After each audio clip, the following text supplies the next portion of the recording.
Hello everyone, welcome all of you on the platform of Best Edu Hub. Start करते हैं 15 day challenge for CUET UG examination 35 days से भी कम है। इसके लिए बेस्ट एडू हब आपके लिए आप सभी के लिए जो अभी हरी में है सभी के लिए 15 डे का चैलेंज हम लोग लाए हैं। आपके इस 15 डेज में आपका कंप्लीट सिलेबस खत्म हो जाएगा। History faculty will taking history classes, GAT faculty GAT classes लेंगे। हर एक डोमेन का अलग अलग faculty expertise in their field 15 day challenge को पूरा करेंगे। आई विल टीच इस पर्टिकुलर डे 1 के वीडियो में हम लोग डिटेल में सिलेबस एनालिसिस देखेंगे, फिर देखेंगे किस पोर्शन से ज्यादा क्वेश्चंस आ रहे हैं और क्या इस बार सीयूईटी यूजी एग्जाम में कोई चेंज भी है। चलो तो स्टार्ट करते हैं। दो don't know about me, this is about me. Screen को पॉज करना है, थोड़ा सा एक बार रीड करना है। सिलेबस में आता है पॉलिटिकल साइंस के सिलेबस में this is just class 12 syllabus, जो क्लास 12 में पॉलिटिकल साइंस बच्चों ने पढ़ा है उसी का एग्जैक्ट रेप्लिका है। मैं एक बार यूनिट वाइज डिटेलिंग करता हूँ। चलो, पहला जो यूनिट आप लोगों का है that is era of one party dominance. आपने क्लास 12 में पढ़ा कि कांग्रेस पार्टी का डोमिनेंस अप टू 70 इयर्स रहा शुरू के 3 जनरल इलेक्शन में, और उसके बाद धीरे धीरे कोलिशन पार्टी तब भी कांग्रेस का डोमिनेंस था। तो इसमें आपको पढ़ना है इस कॉन्टेक्स्ट में era of one party dominance, जो आपके पॉलिटिकल साइंस का भी फर्स्ट चैप्टर है। सेकंड इज आपका क्लास 12 में जो सेकंड चैप्टर था वो था चैलेंजेस ऑफ नेशन बिल्डिंग। तो ये नेशन जो यूनिट है इसमें वही सारी चीजें पढ़नी है कि इंडिया न्यूबॉर्न इंडिया के पास क्या क्या चैलेंजेस थे, क्या टू नेशन थ्योरी क्या था, इसको किसने किसने सपोर्ट किया, बिल्कुल सिंपल सी चीजें इसमें पढ़नी है। Next is politics of plan development. Politics of plan development में आपको देखोगे कि आफ्टर इंडिपेंडेंस ऑफ इंडिया हमारे यहाँ प्लानिंग कैसे की गई। सी इकोनॉमिक सेक्टर को कोर माना गया कि इकोनॉमिक डेवलपमेंट करेंगे तो इससे अलाइड जो डेवलपमेंट है like political development, social development, ये सारी चीजें कंप्लीट होगी।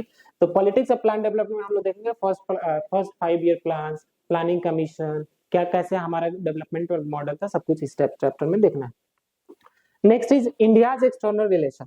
अब इंडिया का इसके आसपास के देशों के साथ रिलेशनशिप कैसा रहा, नेबरिंग कंट्री के साथ, ग्लोबल लेवल पे कैसा रिलेशनशिप रहा, ये सारी इसमें इनफैक्ट स्पेशली मेंशन रखा है कि पाक वार ऑफ 1965 1971 जिसके बाद आपका बांग्लादेश भी एक कंट्री के रूप में इमर्ज हुआ। तो ये सारी चीजें इनफैक्ट सीनो इंडियन वार, सीनो क्या है, चाइना को सीनो बोलते हैं, तो चाइना इंडिया रिलेशन भी देखेंगे और चाइना इंडिया के बीच में जो वार हुआ था 1962, ये सारी चीजें इस चैप्टर में पढ़ना है।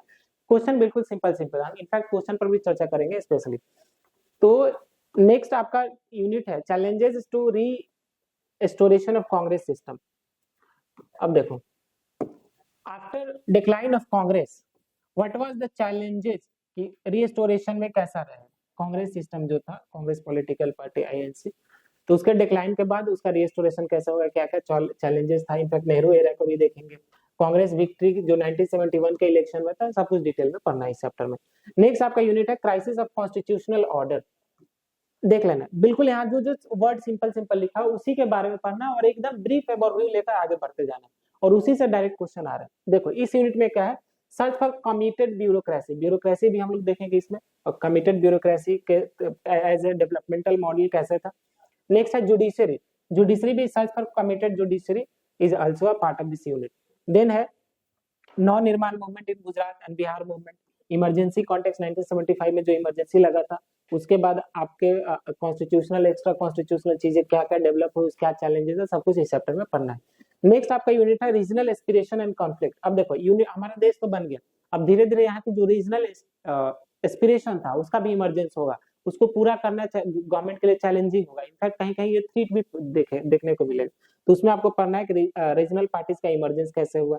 इनफैक्ट जो 1984 का 6 राइट्स हुआ था अमृतसर में, उसको भी पढ़ना है। फिर कश्मीर सिचुएशन भी पढ़ना है, एंड नॉर्थ ईस्ट जो इंडिया का 7 सिस्टर्स है वो कैसे challenges as a internal security, इस चैप्टर में पढ़ना है।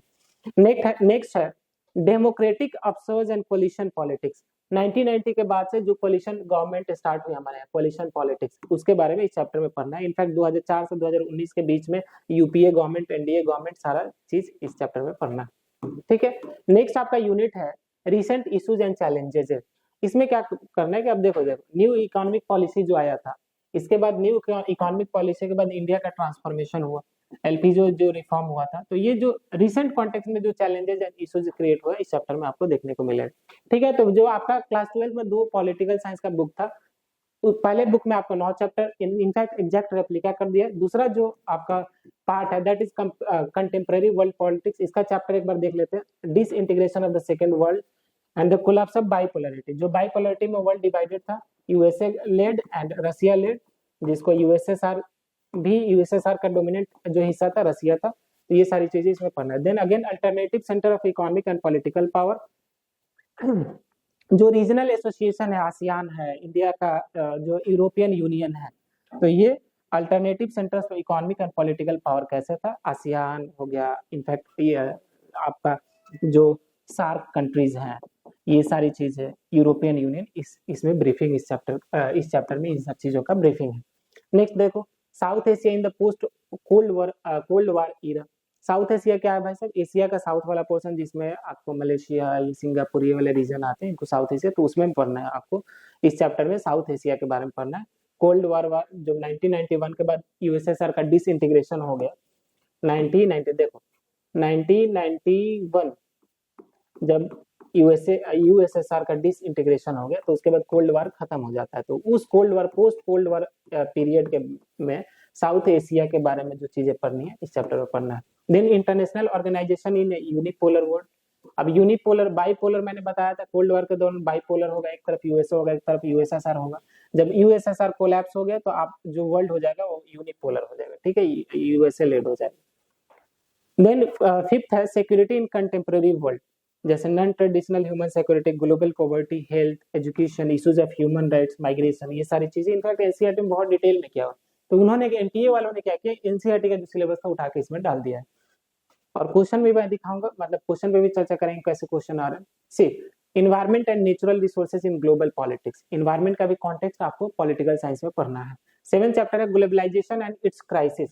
अब मैंने बताया था 1991 में इंडिया ने एलपीजी रिफॉर्म किया, जिसके बाद से जो ग्लोबलाइजेशन एज ए कॉन्सेप्ट है कि पूरे वर्ल्ड को सिंगल मार्केट के तौर पे आपको देखना है, तो उस कॉन्टेक्स्ट में इंडिया का LPG growth, in fact general globalisation जो मूवमेंट था, एंटी ग्लोबलाइजेशन मूवमेंट, एंड जो डिबेट्स है इसके रिगार्डिंग ग्लोबलाइजेशन कितना सक्सेसफुल है, इसका कंसिक्वेंस क्या रहा है, चैलेंजेस क्या है, सारी थिंग इस चैप्टर में पढ़ना है, ठीक है। तो ये रहा आपके सीयूईटी यूजी में जो पॉलिटिकल साइंस जो डोमेन सब्जेक्ट है उसका पेपर। क्वेश्चन पर हम लोग बात करते हैं।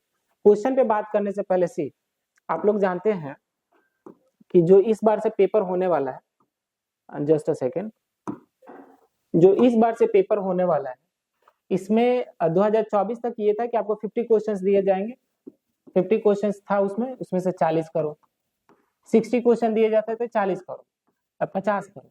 बट इस बार से इन्होंने चेंज कर दिया, एनटीए वालों ने बोला कि अब 50 क्वेश्चन ही दिए जाएंगे, 50 मैंडेटरी रहेंगे, और एक क्वेश्चन का वेटेज +5 मार्क्स होगा, अगर गलत करते हो तो -1 मार्क्स डिडक्ट कर लिए जाएंगे। This is the kind of pattern, या फिर कैसे मार्क्स कैलकुलेट करेंगे उसका एक ओवरव्यू रहा। अब देखो जो क्वेश्चंस पूछे जाते हैं बिल्कुल सिंपल क्वेश्चन, 1 लाइनर क्वेश्चंस होंगे। क्वेश्चन मैं देखो बता दे रहा हूँ, एक तो 1 लाइनर क्वेश्चन होंगे। क्वेश्चन क्या होगा, 2024 का एक क्वेश्चन मैं बता रहा हूँ कि who of the following is called frontier Gandhi.